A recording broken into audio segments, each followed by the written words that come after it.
Hello learners, आज हम कुछ ऐसे वर्ड्स देखेंगे जिसमें मोस्टली आप कंफ्यूज रहते हैं। तो चलिए देखते हैं। पहला वर्ड है एडमिट एंड कन्फेस। एडमिट का मतलब भी होता है स्वीकार करना, कन्फेस का मतलब भी होता है स्वीकार करना, पर एडमिट का मतलब क्या होता है? सत्य के रूप में स्वीकार करना, जबकि कन्फेस का मतलब होता है गलती के रूप में स्वीकार करना। चलिए एग्जाम्पल से समझते हैं। I admit that you are smarter than me. मैं ये मानता हूँ कि तुम मुझसे ज़्यादा स्मार्ट हो। मतलब यहाँ पे सत्य को स्वीकार किया जा रहा है कि मैं ये स्वीकार करता हूँ कि तुम मुझसे ज़्यादा स्मार्ट हो, सत्य के रूप में स्वीकार हुआ। दूसरा एग्जाम्पल देखो, he must admit that you are abler than me. उसे यह स्वीकार करना ही होगा कि तुम उससे ज़्यादा योग्य हो। तो यहाँ पे भी सत्य को स्वीकार करने की बात हो रही कि उसे स्वीकार करना ही होगा कि तुम उससे ज़्यादा योग्य हो। किरण confessed her guilt before her father.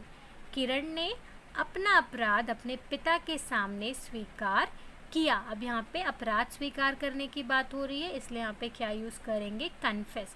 Kiran confessed her guilt before her father. If you commit some mistakes you must confess it before your parents. यदि आप कोई गलती करते हैं तो आपको अपने पेरेंट्स के सामने इसे स्वीकार करना ही चाहिए। तो यहाँ पे भी गलती स्वीकार करने की बात हो रही है, तो क्या use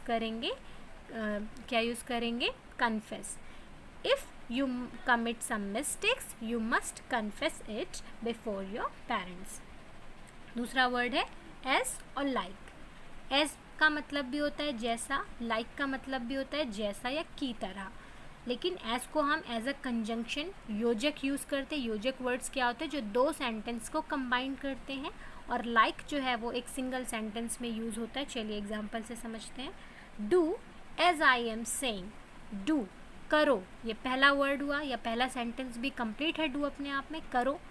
as I am saying, मैं कह रहा हूँ, ये दूसरा सेंटेंस है। दोनों को जोड़ दिया है एज लगा के, तो यहाँ पे एज अ कंजंक्शन यूज़ किया गया है। Do as I am saying, करो जैसा मैं कह रहा हूँ, करो जैसा मैं कह रहा हूँ।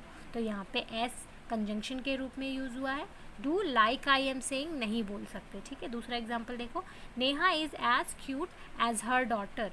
नेहा उतनी ही क्यूट है जितनी की उसकी डॉटर। तो यहाँ पे भी दो सेंटेंस है। Neha is cute, her daughter is cute. दोनों सेंटेंस को कंबाइन कर दिया गया है एज लगा के। Neha is as cute as her daughter.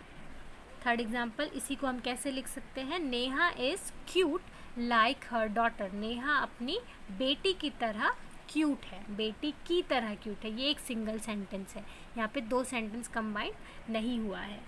He plays cricket like Sachin Tendulkar. वह सचिन तेंदुलकर की तरह क्रिकेट खेलता है, सचिन तेंदुलकर की तरह खेलता है। तो यहाँ पे एक ही सेंटेंस है, दो सेंटेंस कंबाइन नहीं हुआ है।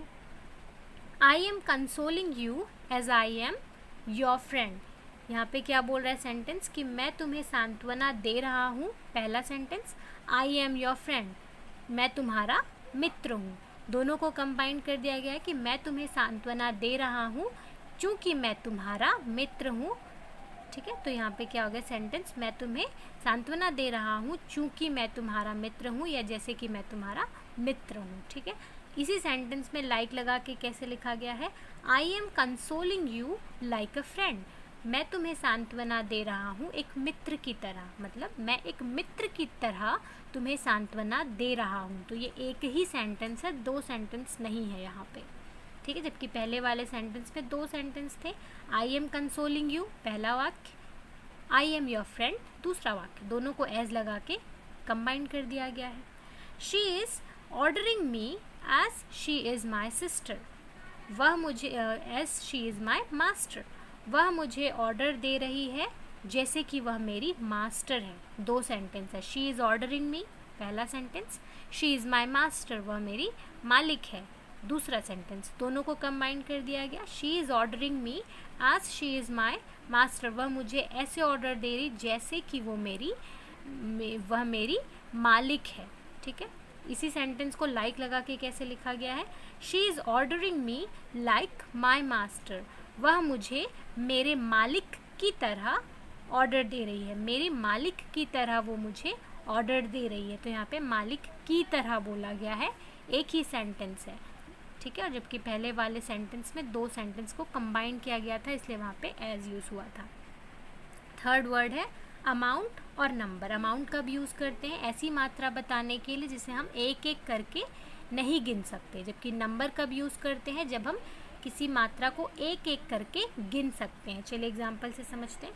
अ large amount of rice was delivered to the store house.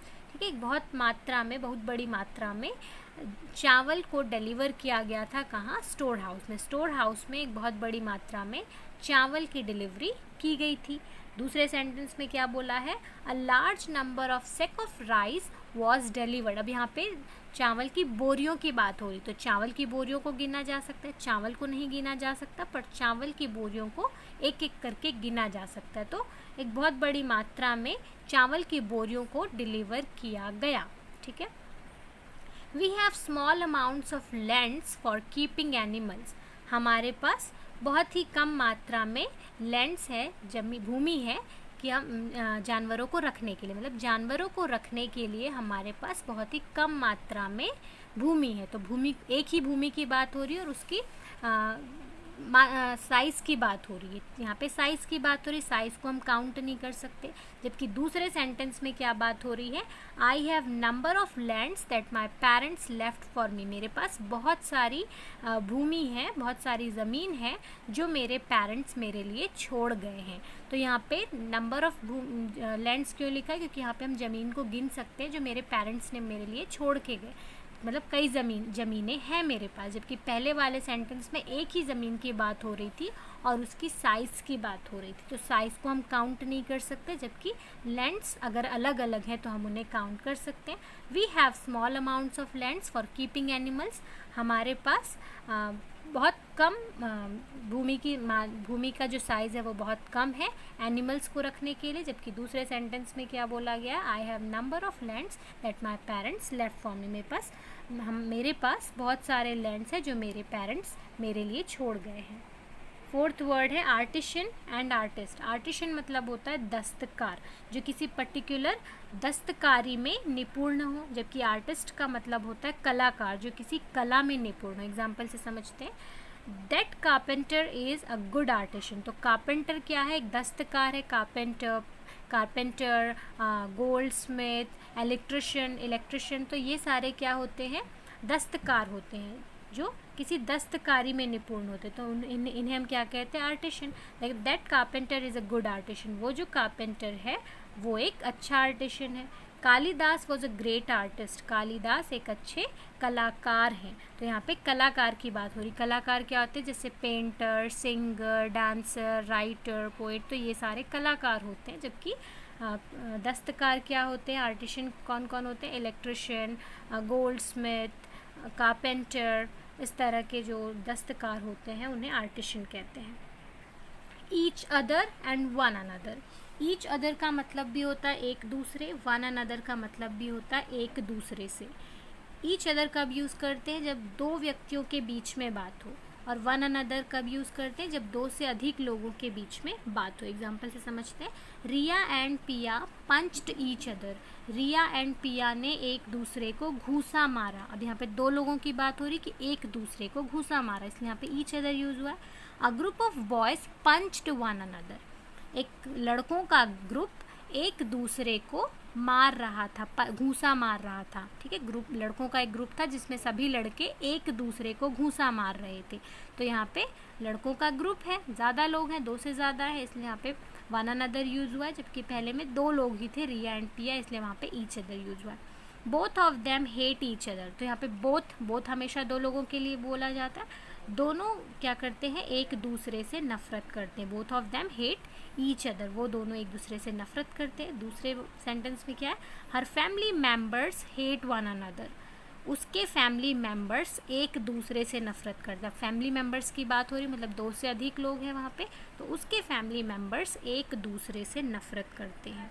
तो ये हो गया one another, each other, artist and artisan में डिफरेंस, नंबर एंड अमाउंट में डिफरेंस, लाइक एंड एज में डिफरेंस, कन्फेस एंड एडमिट में डिफरेंस। आई होप आपको ये सारे डिफरेंसेस समझ में आ गए होंगे।